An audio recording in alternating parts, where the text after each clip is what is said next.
What's going on, guys? It's Simo. So today we're going to be cracking open a brand new box of Rising Rampage. Now, I gotta be honest with you guys, Rising Rampage is not a set I'm particularly excited about. The cards in here are pretty lackluster at best. There are a few good cards, but for the most part, there's not many to be had. Maybe you are looking forward to some of the new Tenyis or the Fortune Lilies, and that's perfectly fine. This is just my own opinion, but I do bring you guys these unboxings just so you guys can enjoy it, and that way I get to waste my money so you don't have to waste yours. Shout out to my locals here. We play games. Just if you're ever in town, be sure to check them out. I always like to support my local game store as well. And without further ado, who knows, maybe we'll get lucky and pull one of those prismatic secret rares. So let's go ahead and get right into it. So those prismatic secret rares are just a brand new rarity that they are implementing. I'm pretty sure this is going to be moving forward for the time being, so I'm actually excited to see that lottery cards are back. I think that it gives you an incentive to buy sealed product, and it makes it a little bit more exciting from the perspective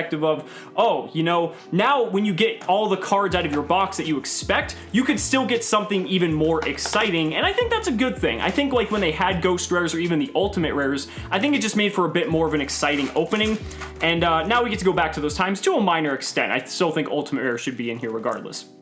So we're going to start from the right side as always. What we're looking for is pretty much the secret rares for the most part, I would say. We'll go ahead and see what we get. Alrighty.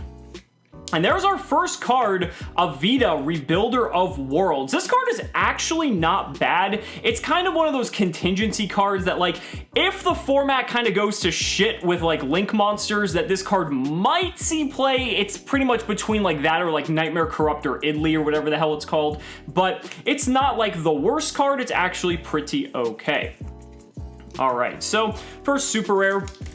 Each box does come with, I believe, 2 secret rares and 4 ultras.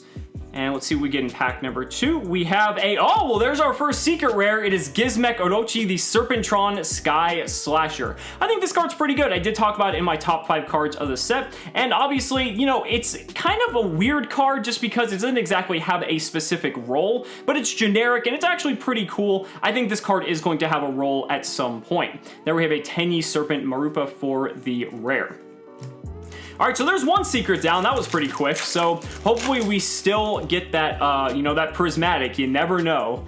But we'll just have to see. There's White Howling. This is probably one of the best super rares of the set. It's very specific because you do need Water Monster, but being able to negate all spells for the entire turn is just insane. Like, if you're playing the Sky Striker Mirror Matches card is good. This is just good water support in general. Definitely pick up a playset of these because this will see side deck play at some point. And there we have our Berserker of the Tenyi. Such a cool little archetype. Oh, and there we have the Beat Raptor. That card's actually not a bad anti-meta card either. Yeah, the Tenyi are, like, they're okay. I don't think they're going to do anything too crazy, but they do have some, like, interesting roles. There we have a Hypernova Burst. Bit of an interesting card. The fact that it's a draw 2 card is kind of interesting. However, I don't know. It's a really, I guess, like, Infernoids could technically do something with it, because you have to use, like, monsters that can't be specials or can't be normal summons, so it's a bit of an interesting one. Let's see. Oh, there's our first ultra rare, the cover card itself, Borreload X Charge Dragon. Now, this card is, I'm not a fan of this card. I think the original Borreload is better, but, you know, it is what it is. Usually the cover card isn't anything too crazy when it comes to these sets. Let's go through the rest of those cards for you guys. About halfway through this first side here. Should still have at least 3 ultras to go, so we have that to look forward to. Barricade Borg Blocker, that is one of our TCG exclusives, as well as this Dream Mirror of Joy. This archetype is so weird to me. Like, the fact that it's like they have 2 field spells and it has like basically like an offensive turn and a defensive turn. I don't exactly know how I feel about that archetype, but you know, we only have the first wave of support. Maybe they're going to get some crazy stuff later on, but at the moment, I'm really not too excited about that. Usually with other TCG exclusives, you know, we've seen stuff. Well, I'll talk about Link Mail Archfiend first. This card, I mean, the artwork is really, really cool. I don't think this card's going to really see too much play, but it's an interesting card nonetheless. But going back to what I was saying, you know, we've seen some other TCG exclusive archetypes like Burning Abyss and Spiral, and it's like, you kind of see what's there, but this archetype, you know, I'm really just not feeling it right out of the gate. Mannequin Cat's actually a pretty nice OCG import. There is Ma Yosenju Hitot, a interesting Yosenju card to say the least. All right. So got plenty of packs to go here. There's a Simorgh, Lord of the Storm. It keeps throwing me off that the super is in front now. Like, I'm still used to the rare coming before the super rare. Nothing too special. I don't think the Simorgh... I don't really think they do enough, honestly. I mean, it's, they're interesting, but, like, they just have too many restrictions on their cards, and I think that's, like, probably one of their biggest issues. There's an Ikelos, the Dream Mirror Mara, and it's cool because, you know, these cards didn't really have images initially, or the images were, like, pretty low quality.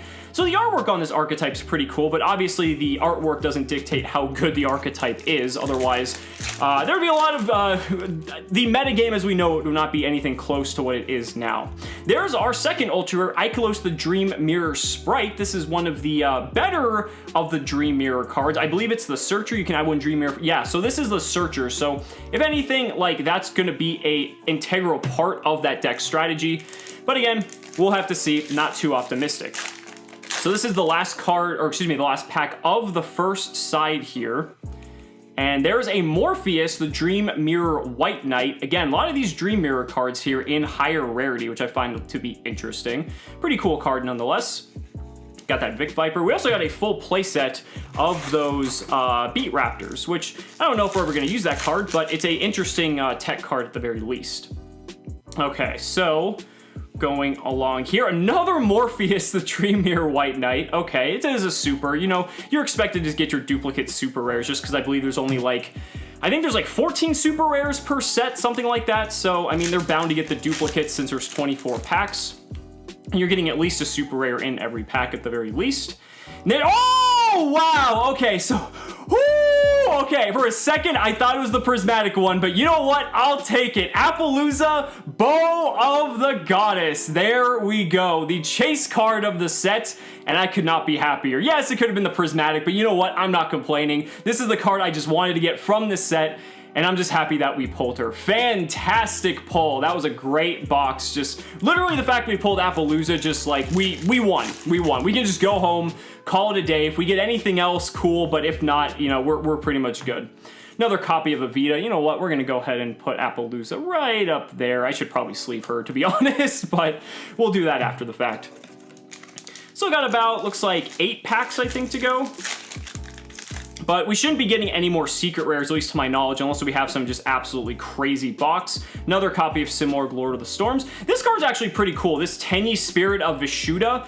Just the fact that you can, like, special summon, you can actually, like, Orcus combo with this card, interestingly enough. But it can also, like, bounce cards that your opponent controls.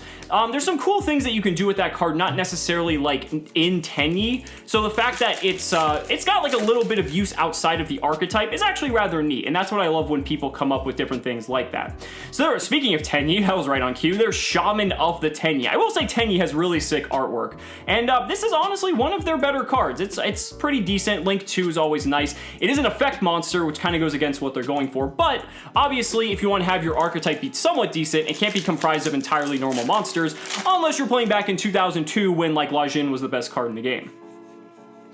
Alrighty, there's another Mayo Senju Hitot.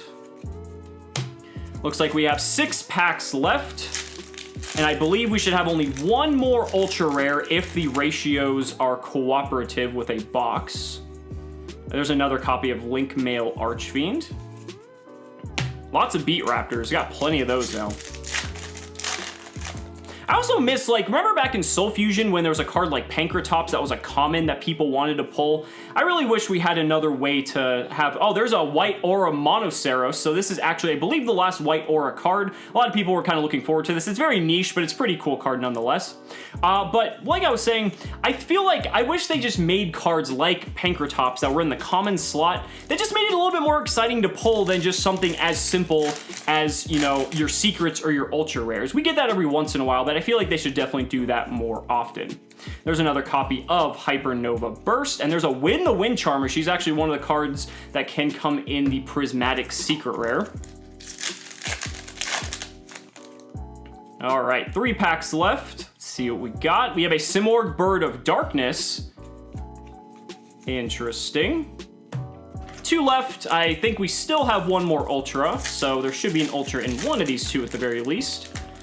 Trying to think what the best Ultra in this set is, and it's actually, I think it's probably a pretty big toss-up there. Spirit Sculptors are Ultra. This card, I actually find this card rather fascinating. It has such a unique effect, the fact that you can basically search for anything that has the combined attack and defense of whatever you tribute. I don't know, it's an interesting card. I feel like there's going to be a day where this card is useful. Obviously that day is not today, however, who knows, maybe we'll see it see play one day in the future. Just a very cool effect that can essentially tutor for so many different things. Okay, and our last card is the Dream Mirror of Terror. Again, cool artwork, but I'm not too sure about the archetype. Well, guys, that's going to do it for the box opening. I couldn't be happier because we did pull the Appaloosa. Again, wasn't the prismatic hyper rare one, but you know what? Just pulling Appaloosa in general is pretty good to me. So, guys, let me know down in the comments what you guys think about this set and which cards you're looking forward to getting the most. I'd really love to hear your thoughts. Overall, though, definitely just buy the singles. Don't get sets of this trying to bank on getting the hyper rare lottery card because you're going to be more disappointed than you might expect. So, guys, thank you so much for watching the video. Be sure to like the video as always, subscribe to the channel for more amazing Yu-Gi-Oh content, and if you really found this video entertaining, consider supporting me on Patreon or becoming a YouTube channel member, because just by showing your support in any way that you can, you're investing in my ability to continue bringing you amazing Yu-Gi-Oh content. So thanks so much again, and we'll see you next time.